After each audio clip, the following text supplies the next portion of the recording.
Hello everyone, in this video I'm going to show you how to remove game link from your Facebook group. So first to do that, you have to open your Facebook app on your iPhone, then you tap at the profile icon menu, then you move straight up and tap on groups, then tap on this option here called your groups. Then you can simply tap at the particular group you want to turn off or remove game links option from the group settings. Then you tap at the group. Once you tap, you can simply tap on these options to called manage.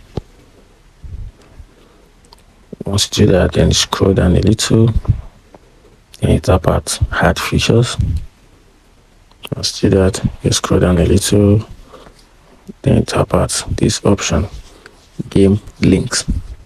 Then you tap at the option right after it, which is called settings, and from here you can remove game links on your Facebook group, or you can simply remove the entire features from your Facebook group.